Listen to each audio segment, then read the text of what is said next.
What's up, everybody? I hope you guys are staying warm out there, like Ruckus is.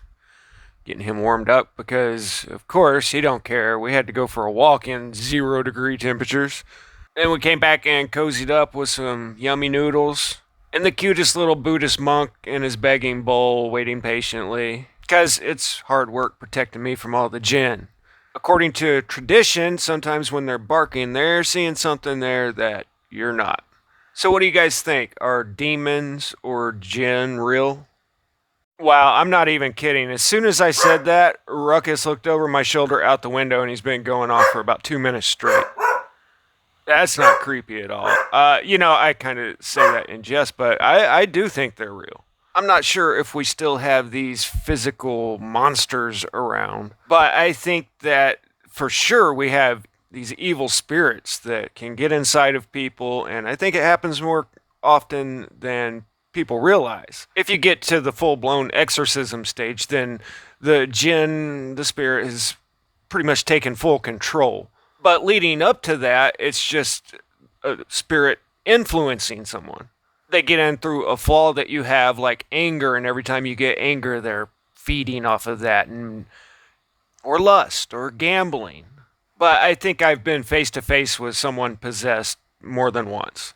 And I'm pretty in tune to subtle energies, and I've been in situations that felt like I was around some Comet Pizza kind of folks.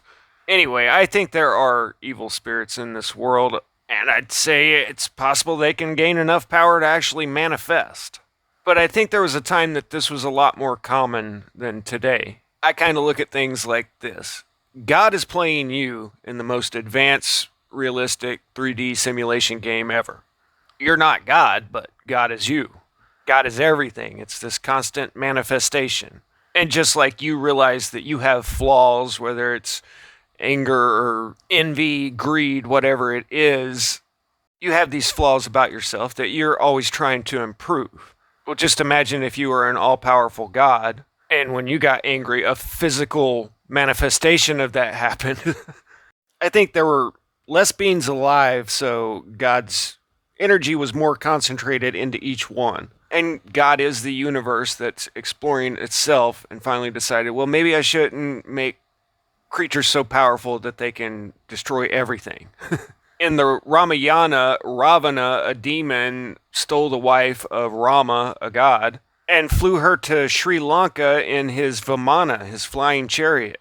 So, are we even talking about the same thing when we're referring to the old school demons and evil spirits? I've heard some people say that aliens are demons. Now that I'm thinking about it, there does seem to be some type of physical being that still comes around. I don't want to show anything too graphic, but, look into cattle mutilations. There's some weird stuff going on out there. But I don't think whatever physical being is doing this is an evil spirit.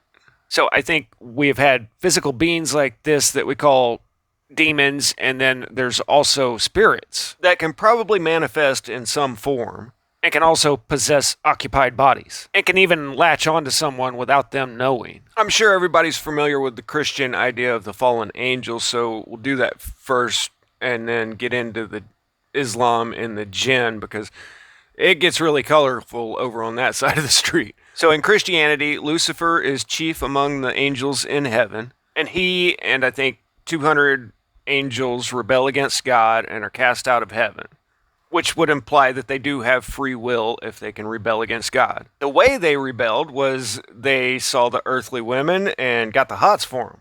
So they took them as wives, and they had sons who became the mighty men of old, the men of renown, the giants, Nephilim. The Bible doesn't elaborate on that at that point, but, I think of Hercules, depicted here clearly as a giant, and he's supposed to be son of Zeus, a god, with a little g, so was Zeus a fallen angel? But then you look at Perseus, who's a demigod that's never portrayed as a giant, and is known for slaying Medusa, which I think is a plasma event from the sky. So it's hard to tell what's pure allegory and what is talking about actual physical beings in the past. But the angels were kicked out of heaven because they had these sons on earth that started tearing everything up. So wouldn't this imply that we're talking about a physical being? I mean, if they were able to impregnate a woman in this physical realm here, then they had to deliver their half of the DNA equation, and then they turned into giants. I don't think this was nearly as far back in the past as they would have you believe, because the Native Americans say that the cities that were wiped out in the 1300s catastrophes, like Cahokia, were built by giants. We're still battling with these red-haired giants just a couple hundred years ago, evidently, and everybody in America 200 years ago knew about the giants. The Bible says they were all wiped out in the flood, but evidently some were still around because David slew Goliath, who was a giant, and when the Israelites came to Canaan, there were giants in the land. So evidently they weren't all wiped out. And if you look at like Fomenko's work, he's saying that the Old Testament of the Bible actually happened just about 1,000 years ago. Anyway, this all implies that angels were physical beings and not a disembodied spirit capable of entering someone else, like when Jesus cast the demons out of a man into a herd of swine and then they all ran off of a cliff. I'll probably drive you guys crazy with the back and forth here, but that implies a spirit. Just like in the Testament of Solomon, all the demons describe themselves as whatever evil they beset on men. I cause men to forget their sobriety and moderation, split them into parties. I ran husband from wife, children from parents, brothers from sisters. And I don't think they're doing this by jumping out from under the covers as a big scary monster. But I do think that the ancient Hindu were talking about physical monsters. So I think we're using the word demon to describe two totally different things here. So let's jump over to Islam and the Djinn. And if you've never heard this before, you'll probably find it as entertaining as I did. At least here we have a clear definition: an invisible spirit that inhabits the earth, influences mankind, and I think appearing in human form or animals, not only by appearing that way. I don't think they have to appear in human form in order to influence someone. I've listened to a lot of Muslim lectures on this, and all the versions are slightly different. And I've always had a hard time finding good information on Islam and its history. And I think I finally figured out why. After Rome was destroyed, see my video on that, they made Constantinople the capital of the Roman Empire. And they say it was there for 1,000 years. You find me any capital of any nation that's lasted 1,000 years and I'll kiss your butt. By the way, there was never anyone that called themselves Byzantine. But I think the capital went to Constantinople for a couple hundred years, and then the Ottoman Empire became the new world superpower. From about 1500 to 1900, they fell in World War I. And these guys don't want anybody knowing that Rome lost the power and the Ottomans were in charge of world trade. I think that's why it's so hard to find information on the history of that period. Anyway, the Djinn, according to Islam, was a whole race of beings that inhabited the earth prior to mankind. In some ways, they're very similar to us. They eat, they sleep, they have homes, they have religions. I don't know what they eat. But they say that some Djinn are Muslim, some Djinn are Hindu. Some are good and some are bad. Some were really bad. Whenever Allah would send a messenger to earth, they would kill him. They started warring with each other and doing all kinds of bad things to each other. And then there was Iblis. He was a good Djinn. He worshipped Allah. They say he worshipped in all of the heavens. Some versions say it as every spot among the stars, as in physically being up there in the stars. They can fly up into the heavens among the stars, and they hear the orders being put out for mankind among the angels. But they can't stay up there indefinitely and eventually get tired and fall back down to earth, and that's why you see shooting stars. Sorry, I know this is all over the place. Back to Iblis.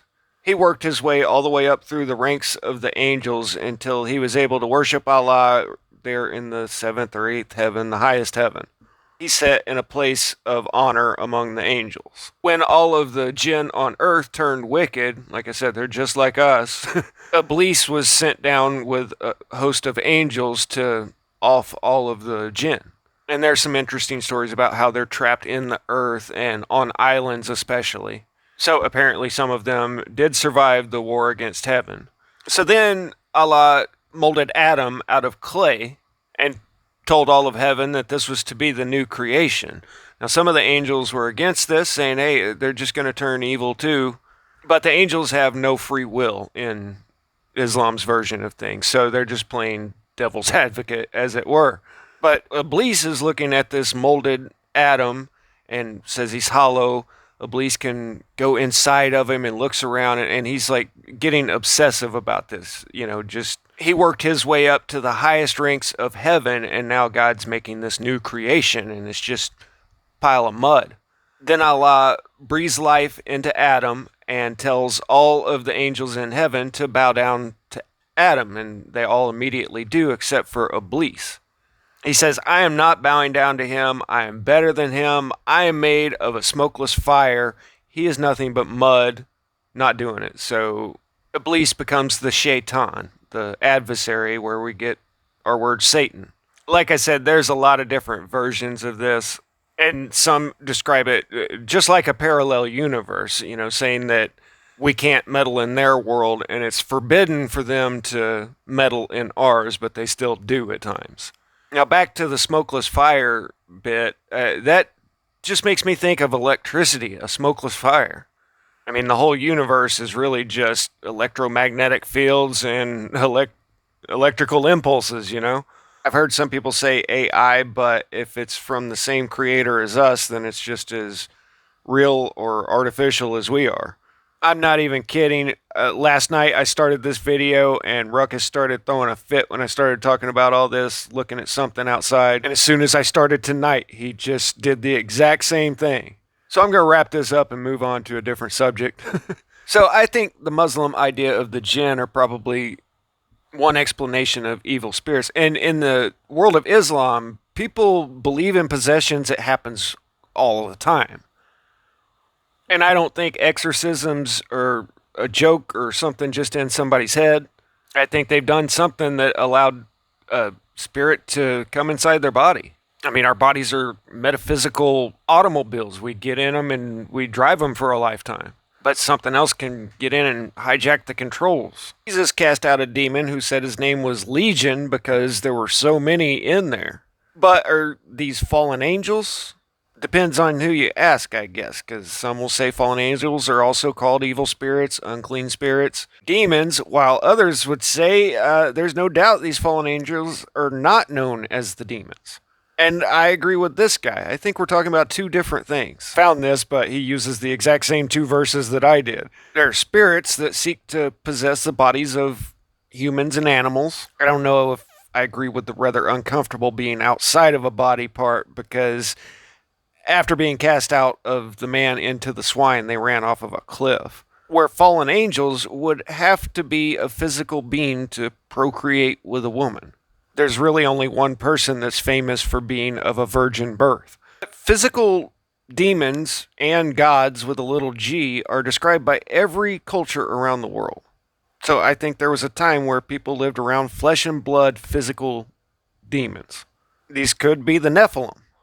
Maybe as punishment, once they left their physical form, they stuck around as disembodied spirits. But I lean more towards the Djinn idea of things as far as the evil spirits go.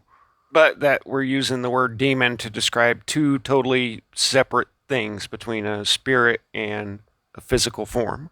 Or maybe it's all just allegory and I'm way off base. I don't know. It's just interesting to contemplate. Hope I didn't bore you to tears. This kind of seemed to drag on my end, but hope you enjoyed it some. Static out.